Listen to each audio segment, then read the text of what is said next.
In the quiet light of dawn, Emma Clarke, 10 years old, stood before the crumbling farmhouse that carried her family's name. The letter in her hand promised something she'd never known: a home. Beside her, Rex, her loyal German shepherd, watched the old barn with ears alert, as if hearing the past breathe. The wind stirred dust and memory alike. What secrets still slept beneath those boards? Emma tightened her grip on the letter. Whatever waited inside wasn't just inheritance, it was destiny calling her name. Before we begin, tell me, where are you watching from? Drop your country in the comments below.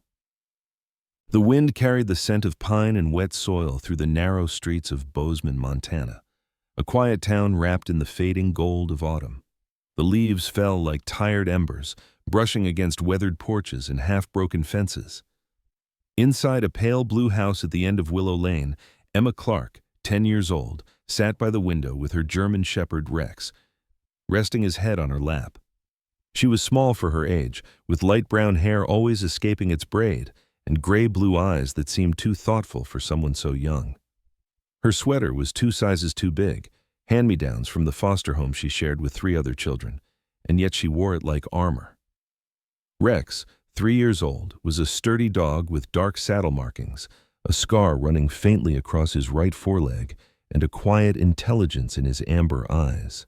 He had been rescued from an animal shelter months ago, and though he rarely barked, his presence was like gravity to Emma, solid, watchful, loyal. He had an uncanny sense for emotion. Whenever Emma's shoulders tensed, Rex would lift his head and nudge her palm with his nose, as if to say, "I'm here."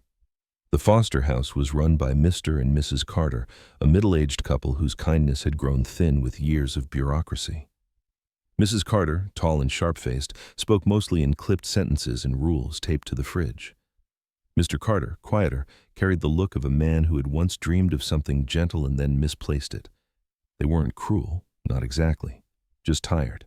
The kind of tired that forgets how to notice small heartbreaks, like a child's silence or a dog's sigh. That afternoon, the mailman, a heavy-set man named Tom Briggs who smelled faintly of tobacco, knocked twice and handed Mrs. Carter a stack of letters. She flipped through them mechanically before frowning and calling out, "Emma, something came for you." Her tone was more puzzled than kind.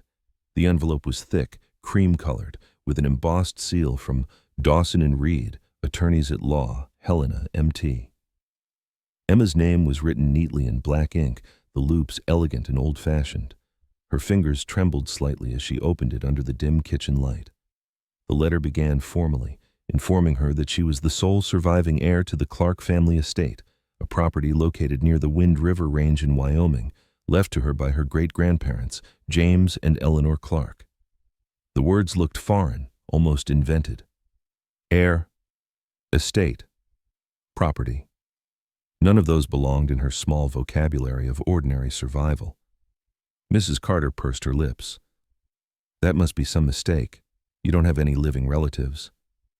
But Emma noticed how her foster mother's eyes lingered on the word inheritance longer than necessary.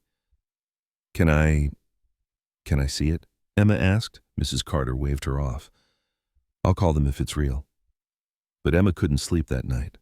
The house was silent except for the soft hum of the refrigerator and Rex's breathing. She lay awake, staring at the letter under her pillow, tracing the signature at the bottom, James Clarke III, executor. The surname matched hers perfectly, something that had never happened before. In all her foster files and medical forms, Clarke had been just a label. Now it was a bridge. The next morning, she ran to Mrs. Holloway's house 2 doors down. Mrs. Holloway was in her 70s, round-faced with soft gray hair pinned neatly under a scarf and eyes that never stopped smiling even when her joints ached. Her home always smelled of cinnamon and dusted sugar. "You're up early, love," she said, pulling open the door. Emma handed her the letter, her voice trembling as she explained. Mrs. Holloway read slowly, her brow furrowing, then softening. "Wind River, that's beautiful country. I think it's real, sweetheart." Rex sat patiently by the door, his ears twitching every time Emma's voice wavered. When Mrs. Holloway looked at him, she chuckled. "And you, young man, I suppose you're going with her, aren't you?" Rex tilted his head, as if answering always. They talked for hours. Mrs. Holloway fetched an old road atlas and spread it across the kitchen table, tracing a finger toward Wyoming. See here? The Clarks used to own land out this way, craftsmen by the sound of it, toolmakers if I remember right. Then she placed her hand gently over Emma's. If this letter is true, it means you're not alone. You've got roots, child. For the first time in her life, Emma didn't feel invisible. She spent the rest of the day writing in her small notebook, sketching a rough outline of what she imagined the property might look like. A cabin surrounded by tall pines, a red barn, maybe a creek nearby. Every so often, Rex would nudge her arm, reminding her to take a break. That evening, as the sky bruised into purple, Emma overheard Mrs. Carter speaking on the phone. Yes, I got the letter, but she's only 10. No guardian, no transport. We're not driving across states for some half-rotten farm. The words stung, but Emma had already made up her mind. That night, she packed her small backpack, a faded flannel shirt, her notebook, the letter, a photo of her mother she barely remembered, and half a bag of dog treats for Rex. She wrapped her foster allowance, $56, in a handkerchief. Mrs. Holloway had once told her, "Sometimes you have to go find where you belong before the world tells you you can't." Those words echoed now like a quiet drum. By dawn, the town was still sleeping. Emma left a short note on her pillow. 3 lines. Thank you for the roof. I have to go find my family now. She slipped out the back door with Rex trotting beside her, his breath forming tiny clouds in the cold morning air. The bus station was 2 miles away, and she walked every step with the kind of determination that only loneliness can sharpen. At the terminal, the clerk looked at her skeptically. You traveling alone, kid? My uncle's meeting me in Wyoming, Emma lied softly, holding out the envelope as proof. The man squinted, shrugged, and sold her the ticket. Rex sat obediently at her feet, tail still, eyes locked on her as if he understood the gravity of what they were about to do. As the bus pulled away from Bozeman, the town grew smaller in the window, swallowed by fields and fog. Emma leaned her forehead against the glass. Rex rested his head in her lap again, his steady breathing anchoring her fear. The letter lay folded in her pocket like a promise. Outside, the first flakes of early snow drifted across the highway. Somewhere beyond the horizon, hidden under the mountains, the Clarke estate waited. But neither of them could have known that by the time they arrived, someone else had already been there, searching for the same secret that carried her name. By the time the bus rolled into Wind River Valley, dusk had spilled across the mountains like spilled ink, staining the peaks crimson and gold. The air was thinner here, sharp, alive, and Emma felt it bite gently at her cheeks as she stepped off with her small backpack slung over one shoulder. Rex jumped down after her, stretching his long limbs, tail sweeping through dust and pine needles. The station was little more than a wooden shed with a flickering light and a map of the county pinned crookedly to the wall. The driver, a bearded man named Earl Danner, gave her a curious look before tipping his cap. Earl was in his 50s, built solid like a tree stump, his beard shot through with gray, and his voice held the gravel of too many years on mountain roads. "You sure someone's meeting you, kid?" he asked. "Yes, sir," Emma lied again softly, clutching Rex's leash tighter. Earl studied her face, perhaps sensing the lie, then nodded toward the ridge. "Road's rough. Place you're goin's old. Be careful, all right?" The walk to the Clarke property took nearly 2 hours. The road wound between pines and bare aspens, the earth soft from last week's rain. Rex trotted ahead, ears alert, stopping now and then to sniff the wind. Emma's shoes sank into mud, her breath coming in small clouds, but the thought of finding a real home pulled her forward. When the last turn came, the valley opened before her like an old photograph. The Clarke estate, if it could still be called that, sat in silence, swallowed by weeds and time. The farmhouse leaned toward the east as if tired of standing, paint peeled from its walls in long curls, and the porch sagged under the weight of neglect. To its right stood the barn, large and dark, its roof half collapsed, the wooden slats riddled with gaps that breathed out cold air and dust.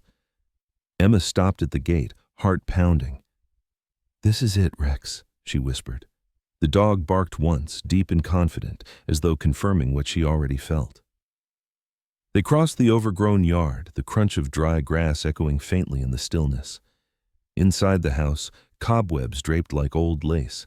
The scent of mildew mingled with something faintly sweet, maybe apples that had once been stored here decades ago. On the mantel lay a cracked photograph frame showing a couple and two children standing proudly in front of the same barn. The little boy in the picture had Emma's eyes. She built a small fire in the stone hearth, using old wood and newspaper scraps. Rex lay beside it, nose tucked under his paw, while she ate half a sandwich left from the trip. The fire crackled softly, the only sound in the house until… clang. A metallic thud, faint but distinct, drifted in from outside. Rex's head shot up, ears perked, a low growl rising from his chest. "It's okay," Emma whispered, though her hand trembled slightly. She grabbed the flashlight from her bag and stepped out onto the porch.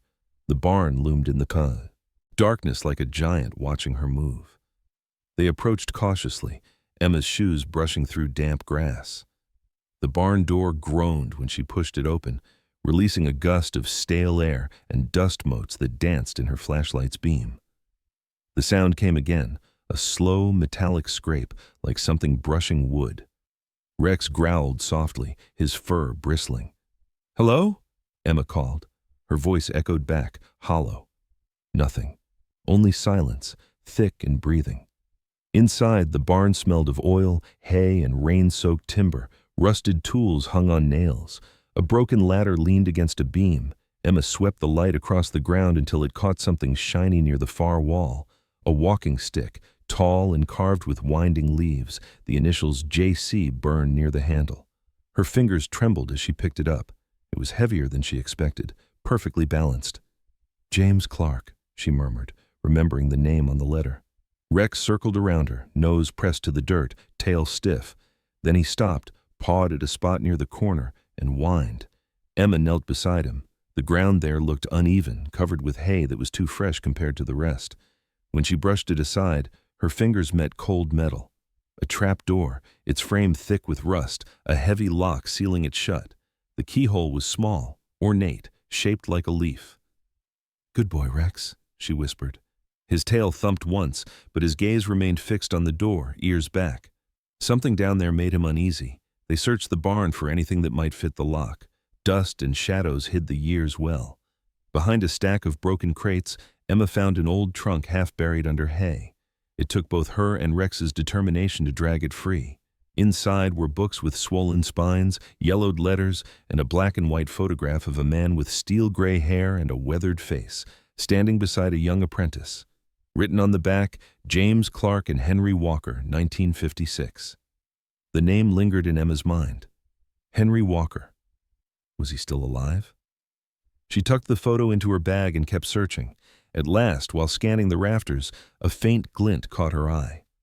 A bird's nest perched high in the beams, strands of straw tangled with something metallic. Climbing the ladder was slow work. Each rung creaked, threatening to give way. Rex paced below, whining quietly, his eyes following her every move. When she reached the top, her fingers brushed the nest gently.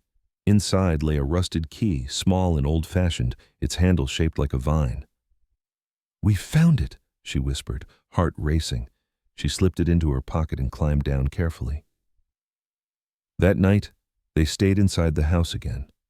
The wind howled through the cracks, rattling the shutters like impatient hands. Emma couldn't sleep. The letter, the initials, the key, it all felt like a trail leading somewhere her great-grandfather wanted her to find. Rex stirred suddenly, lifting his head and giving a low, uneasy bark toward the window. A faint light flickered near the barn. Emma crawled to the window, heart pounding. A shadow moved between the boards, tall, slow, deliberate. Someone was there. She froze, barely breathing, watching the light sweep briefly across the door before vanishing. Rex growled deep in his throat. The night outside returned to silence, as if nothing had happened. Emma didn't dare move until the first light of dawn brushed through the curtains. When the sun rose, the barn looked ordinary again, the frost glinting off its roof like shards of glass. But near the trap door, the hay she had brushed aside was neatly arranged again, covering the lock completely, as if someone had tried to hide it during the night. Rex sniffed the area, whining, then turned his head toward the forest beyond the fence, tail stiff as iron. Emma's stomach twisted with equal parts fear and curiosity. "We're not alone, Rex," she whispered, fingers tightening on the walking stick. The dog gave a low rumble, eyes fixed on the tree line. Somewhere out there, the shadow was still watching, and the lock beneath her feet was waiting to be opened. Morning came cold and colorless, the sky a soft wash of silver clouds over the Wind River Valley. Emma awoke to Rex's low growl, his body tense beside her as sunlight filtered through the cracks in the old shutters. The memory of last night, the shadow by the barn, the faint glimmer of light, came rushing back. She reached out to steady him. "It's okay, boy," she whispered, though her voice wavered. The farmhouse around them groaned softly, boards expanding in the chill. Dust floated in the beams of light like tiny spirits refusing to leave.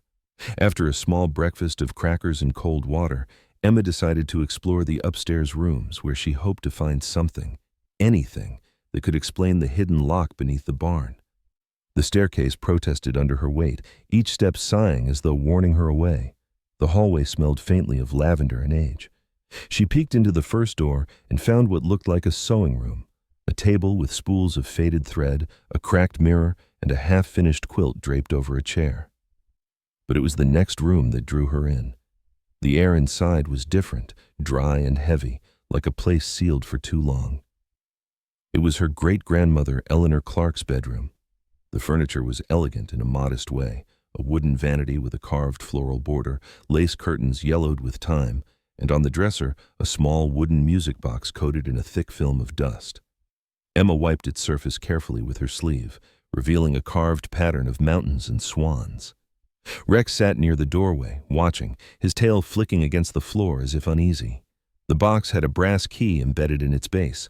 Emma wound it slowly. The first note was hesitant, then another, and soon a melody filled the room, soft, lilting, and heartbreakingly familiar, though she couldn't say why. When the final note trembled into silence, there was a faint click. A hidden compartment along the side had sprung open.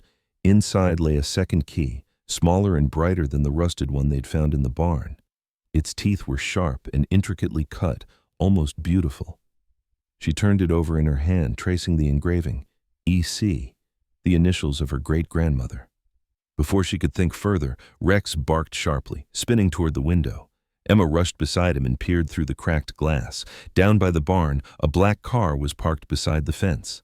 Sleek, polished, and entirely out of place in this forgotten land. A man stood beside it, tall and broad-shouldered, dressed in a dark three-piece suit that looked expensive even from a distance. His hair was slicked back, the color of ash, and his movements were measured, deliberate. He carried himself with the stillness of someone used to command. Rex's growl deepened. Emma ducked away from the window, her pulse quickening. The man began walking toward the barn, his shoes crunching against gravel. He stopped once to survey the property, then disappeared. Inside. Emma's first instinct was to hide, but curiosity tugged at her. Quietly, she and Rex crept down the stairs and slipped out the back door, crouching behind the remains of an old fence post. From there, she could see the barn clearly. Inside, the man knelt near the trapdoor she and Rex had discovered. He carried a metal tool case, setting it down with precision. The faint clatter of tools echoed as he worked at the lock. Every movement was efficient, practiced. He wasn't guessing. He knew what he was looking for. After several attempts, he paused and wiped his brow with a handkerchief. When the lock didn't yield, he exhaled sharply, his composure slipping for the first time. "Damn old fool," he muttered, voice low but sharp. Then he pulled out a small notepad, scribbled something, and tucked it into the crack beside the door before standing. As he walked back toward the car, Emma caught a glimpse of his face, angular, severe, with thin lips and pale eyes that seemed to look through things rather than at them. There was something cold about him, the kind of man who smiled only when he wanted something. He got into the car and drove off, leaving a trail of dust in the morning air. Emma waited until the sound faded completely before running to the barn. Rex followed close behind, sniffing every footprint. The note the man had left was still wedged between the boards. Emma pulled it free, her hands shaking slightly. The handwriting was neat, exact. Ashworth Antiquities, verification pending. Clarke Estate, K79, subject confirmed, await next entry. She didn't understand all of it, but one word chilled her: verification. Someone was trying to claim her family's property, someone who knew what was hidden here. Rex barked once, breaking her thoughts. She crouched beside him, whispering, "We can't let them take it." He pressed against her leg in quiet agreement. That evening, clouds gathered over the valley, thick and bruised. Rain began to fall in slow, deliberate drops, tapping against the roof like fingertips. Emma sat by the window, staring out into the dark, the note and the 2 keys laid out on the table beside her. She thought of the man's face, how calm he'd been, how sure of himself. And for the first time, she felt truly small. But then she looked at Rex. He was lying near the door, head lifted, eyes bright and alert. He didn't seem afraid, only ready. She picked up the walking stick with the initials JC and placed it beside her chair like a sentry. "If they come back," she said softly, "we'll be ready. This is our home now." Rex gave a single quiet bark, the sound low and steady. Outside, thunder rumbled across the ridge, rolling through the valley like a promise. Later, as she drifted toward sleep, Emma thought she heard music again, the faint tune of the box upstairs, playing by itself. But when she opened her eyes, the house was silent. Only the rain kept whispering. Through the night, steady and patient, as if waiting for something or someone to return. The storm had passed by morning, leaving behind a sky washed pale blue and a world that glistened with dew. Emma stood at the edge of the porch, the letter still folded in her pocket, her breath visible in the cold. The 2 keys, one rusted, one bright, hung from a string around her neck, clinking softly whenever she moved. Rex sat at her side, alert but calm, his fur slightly damp from the earlier rain. His eyes followed every sound in the wind, the creak of branches, the soft drip from the eaves, the faint hum of something still waiting beneath the earth. She had barely finished feeding Rex when the crunch of tires on gravel startled her. A green pickup truck, old but well kept, rolled into the drive. The man who climbed out was Henry Walker, 72, his age showing in the slowness of his movements, but not in the brightness of his eyes. He was tall, lean, with a long face framed by a silver beard and a faded cap pulled low. His flannel shirt was patched at the elbows, and his boots carried the color of old soil. When he spoke, his voice rasped like sandpaper softened by kindness. "You must be Emma Clarke." She hesitated, gripping the railing. "How do you know my name?" Henry smiled faintly. "I knew your great-grandfather. James Clarke and I built the roof on that barn together when I still had more hair and fewer regrets." He chuckled, the sound low and genuine. He was a genius, that man, always tinkering with locks, gears, things that moved when they shouldn't. Told me once he was building something no thief could touch. Emma exchanged a look with Rex. "There's a locked door under the barn," she said. Henry's eyes sharpened immediately, the easy warmth fading into focus. "Then it's still there," he murmured. "He used to call it the workshop, said he was hiding something worth protecting." They walked together to the barn. Henry moved with surprising steadiness, leaning occasionally on his cane. Rex trotted ahead, tail wagging, occasionally sniffing Henry's boots as if testing his scent. "Good dog," Henry said softly. "German Shepherd, right? Fine breed, smart as any man I ever met." Rex wagged once, as if he agreed. When they reached the trap door, Henry knelt and brushed away the hay Emma had already disturbed. "You've got the keys?" he asked. She nodded, showing him the 2 she'd found. One from a bird's nest, one from a music box. He smiled again, the wrinkles around his eyes deepening. James always loved puzzles, said no door should open to greed alone, it should open to patience and melody. He motioned for her to fetch the music box. When Emma returned, Henry examined the mechanism, his rough fingers gentle against the worn wood. "See here? This notch. It's designed to fit into something larger. He built this as a trigger." They positioned the box on the ground beside the trap door.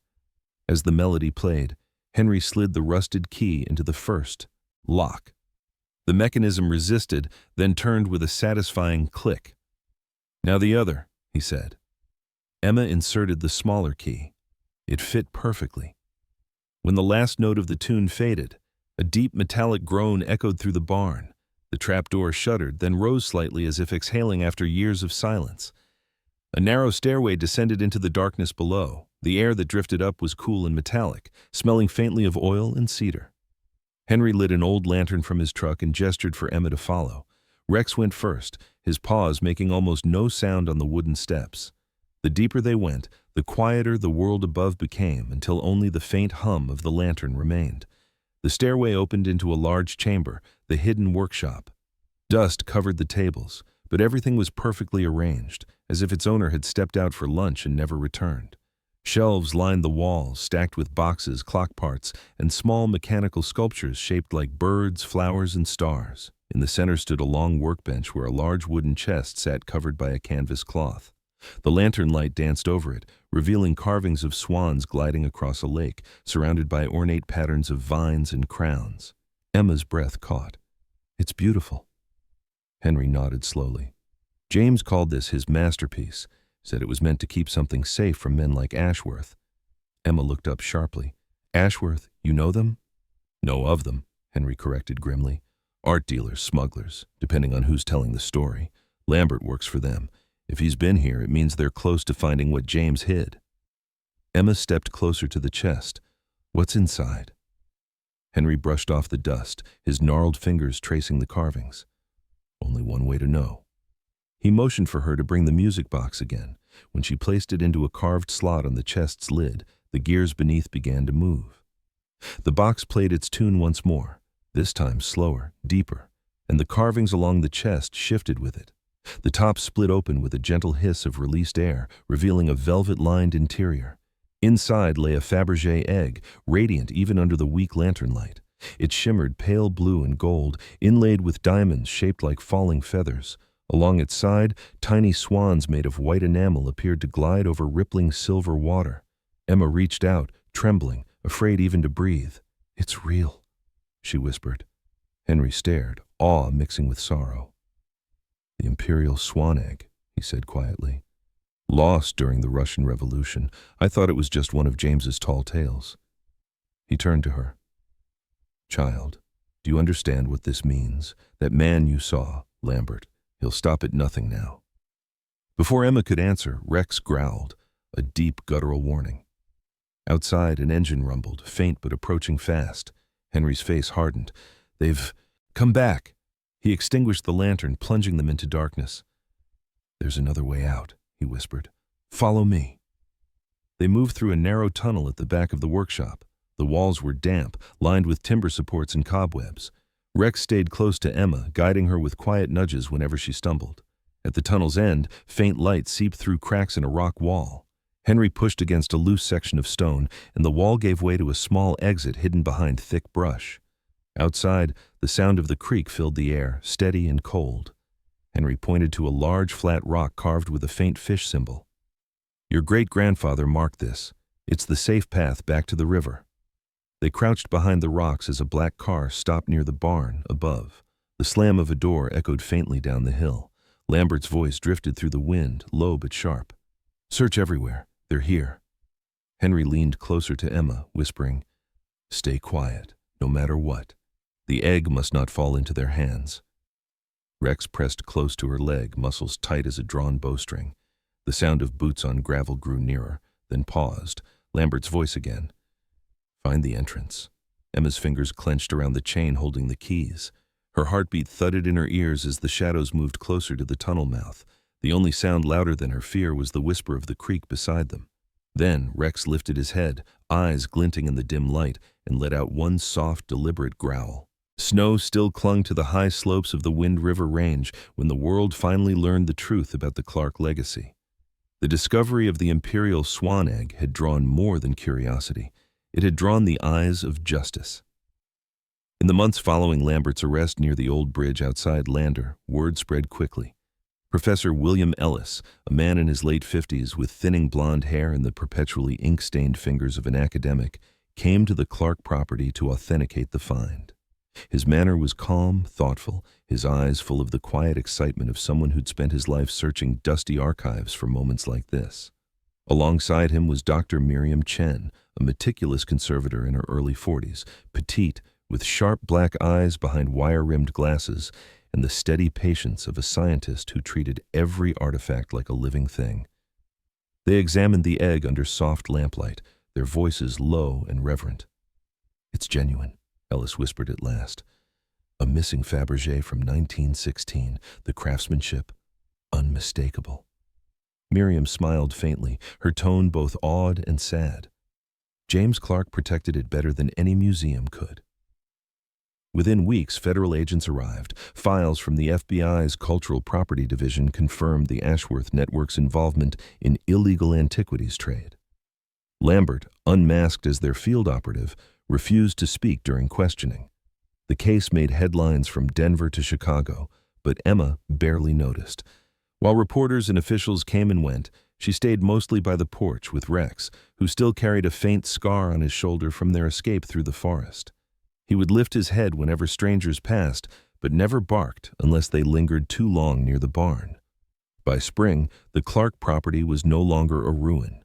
Crews from the university, funded by preservation grants, helped restore the old house and barn. Henry Walker oversaw every nail, his hands steady though slower now, his voice gruff with pride. "Your great-grandfather would have wanted this," he told Emma, smiling beneath his white beard. "A place built by honest hands." 6 months later, under the soft gold of an autumn afternoon, the sign on the restored barn read, "The James Clarke Workshop for Children."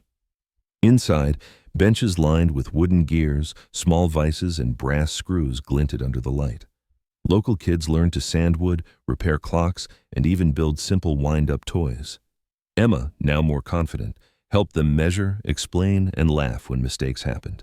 Rex lay at the doorway, tail sweeping lazily, his ears flicking every time a hammer fell too loud.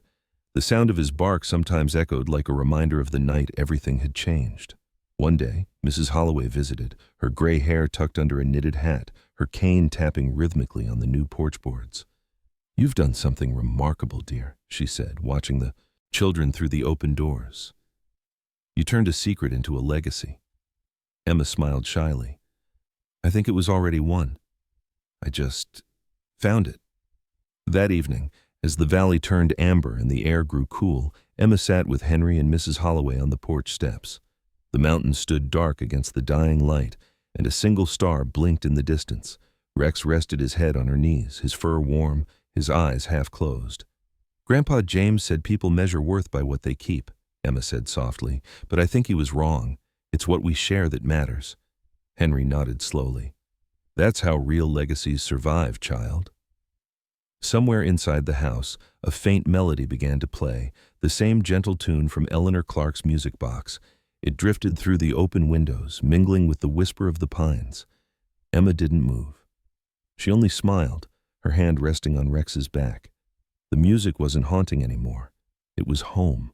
Sometimes, miracles don't arrive in blinding light or thunder from the heavens. They whisper through the quiet acts of courage we often overlook. A 10-year-old girl, a loyal dog, an old barn, and a forgotten melody. None of them seemed extraordinary. Yet through love, faith, and persistence, they became instruments of something greater, a reminder that God still works through simple hearts and steady hands. In every storm you survive, in every small kindness you give, in every truth you choose to protect, He is there, shaping grace out of the fragile pieces of your everyday life. Emma didn't just find a treasure, she found proof that what's guided by love will never be lost. So if this story touched your heart, take a moment to believe that miracles still happen. Not in palaces or cathedrals, but in small, quiet lives like yours. May God bless everyone watching this story. May He give you strength to protect what is good, faith to walk through dark places, and love enough to keep sharing light where it's needed most.